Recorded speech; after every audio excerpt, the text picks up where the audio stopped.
Hey everybody, welcome back to the channel. First of all, thank you to everybody who watched my previous videos and left likes, and a special thank you to everyone who subscribed. It meant a lot to me. So, the other day, I was having lunch with a friend, and we were kind of talking about our finances and how we manage our own finances, and this is a person who I view to be very responsible with his own money. And he was showing me how he actually uses like a budgeting app.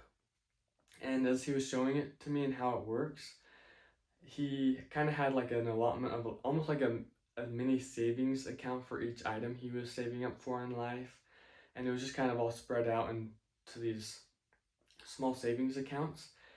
And funny enough, I was looking at it and thinking, man, I would go crazy. I could not do it like this. It would drive me crazy. But that's the thing is that budgeting app, he loves it, and not only does it work for him, but he thrives doing that. And it kind of got me thinking about the way I manage money because I have my own system, a way I've been doing it for a long time. And although this video is not financial advice, of course, but I kind of want to show you, I'm literally going to draw out how my mindset when it comes to managing money works.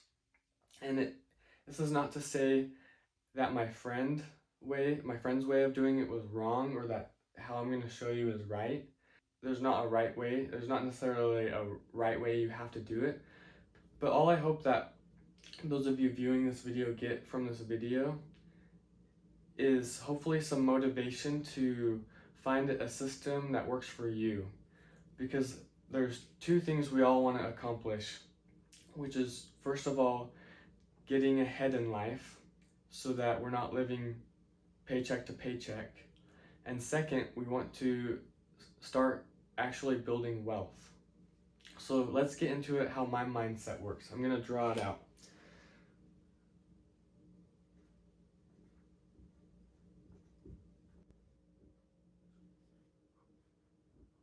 You're going to have to excuse the bad handwriting. But let's start here.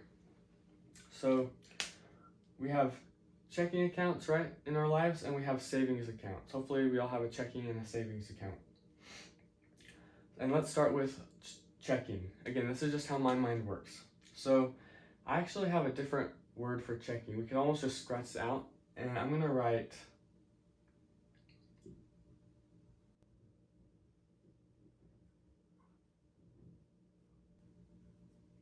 I'm not used to writing on a whiteboard, as you can see.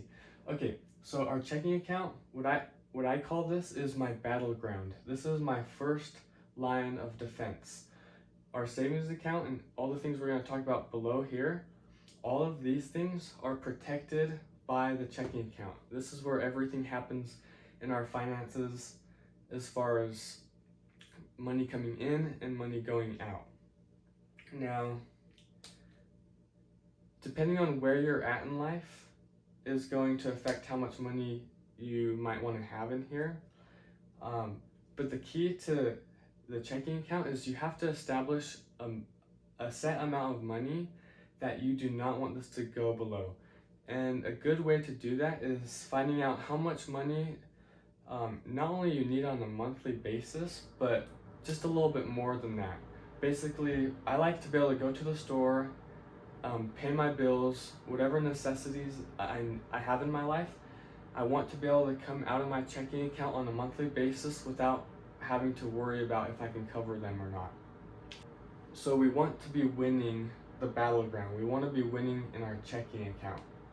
So for me, my amount,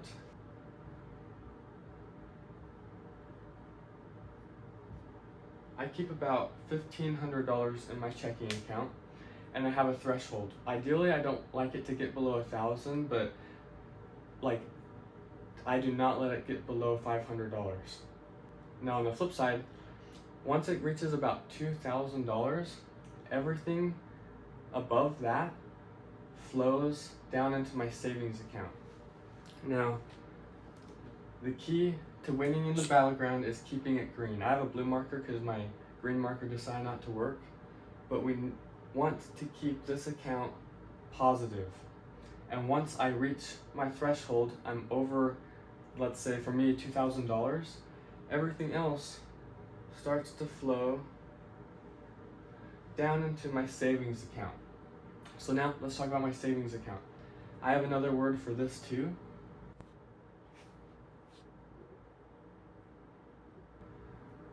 All right, my savings account is what becomes my emergency fund.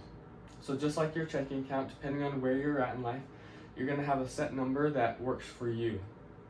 For me, I keep about $5,000. If you have a mortgage and kids, you might want that number to be larger. I don't know, it's totally up to you, whatever you think. A lot of people say having 2 or 3 months of expenses is a good idea in your emergency fund. Ideally, honestly, the bigger, the better. But it's just a number that I have come up for myself, and a number you can come up for yourself that will work for you. But here's the key about your savings and your emergency fund, okay? Here's the key that you have to do to make it be successful, is that you have to pretend like it does not exist, okay? You have to pretend like it's not there. You have to train your mind so that it just doesn't exist. And going beyond that, it's almost like a psychological thing, because in the back of your mind, you're gonna know it's there. So not only do you have to pretend like it does not exist, but here in your checking account, in the back of your mind, when you know you have it here, you can't spend more money here just because you know you have this here. Does that make sense? Hopefully that makes sense. You have to train your mind that even though you know this is here, you can't be spending more than you should here. I know I repeated myself a lot, but hopefully that makes sense. Okay, so now we're winning in our checking account, and we are now creating an emergency fund. But before I move on to what's next, I need to talk about this line, because this line going from here to here is critical. This is called, the checking account is kind of your zone where you're living paycheck to paycheck. This is where you start to get out of living paycheck to paycheck, is this struggle, this line right here. And this is what this line looks like, okay? It looks like delayed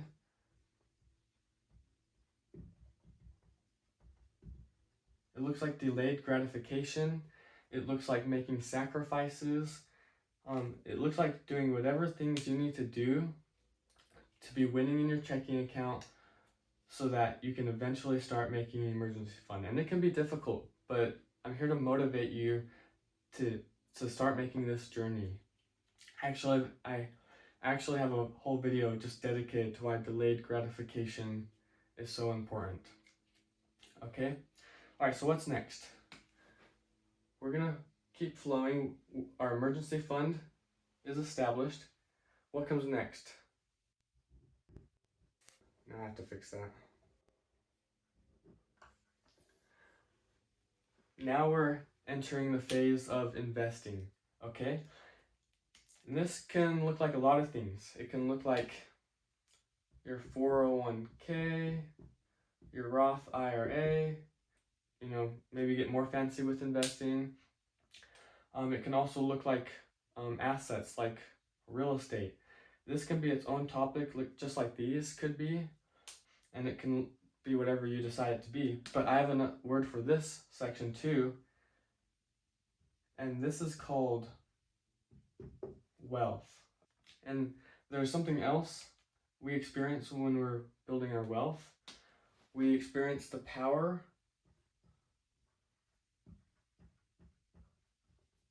of compound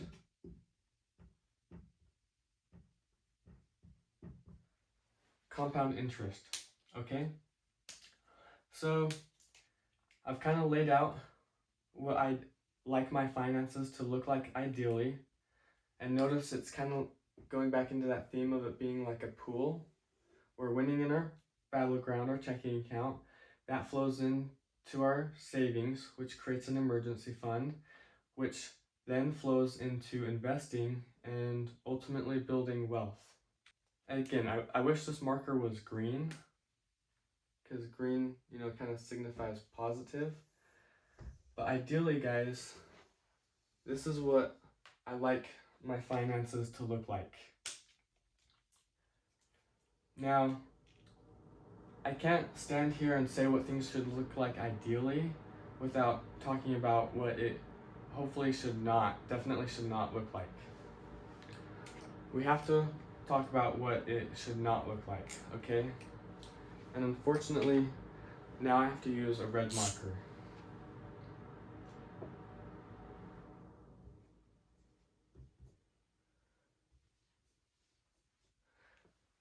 So guys, this is why the checking account is so critical. Because if we're not winning in our battleground and working towards this is what could easily happen. Is it starts to go the opposite way that we don't want it to go, right? And then that's what our finances could end up looking like. Now guys, I understand that a lot of people, maybe a lot of people even watching this video, are currently in this phase of life. I understand that. I totally get that. So I don't want to leave this video without giving you guys as much motivation and encouragement that I can. And what I can say to speak to that is, you notice this line right here? I talked about our journey line to becoming, not living paycheck to paycheck. But this line right here, this line, I can't emphasize how important this line also is. Because this line is called the journey to becoming debt-free. All right? The line that I didn't talk about is this one. This line is exciting. But guys, let me tell you, this journey to becoming debt-free, however much money you aspire to having right here, let's say $100,000 and upwards, some crazy number, whatever number you want to think of eventually having in this pool right here, becoming debt-free is just as honorable as a goal and just as exciting as whatever number you're going to reach here. Let me say that again. Becoming debt-free is just, in my opinion, just as exciting as however much wealth you're going to build. Because this is where everything in life starts to change, is when you can become debt-free. Anyway, guys, I hope that somehow my scribbling has made sense to you guys. I hope this video can hopefully reach somebody who needed to hear it and that it can benefit them. I want to hear from you guys. Comment down below your thoughts. Again, thank you for everyone who's watched my previous videos and liked my videos. And a huge thank you to everyone who subscribed. Again, I want to hear from you guys, and I will see you guys in the next video to, us all being on our building wealth journey. Okay, thanks guys so much. We'll see you in the next video.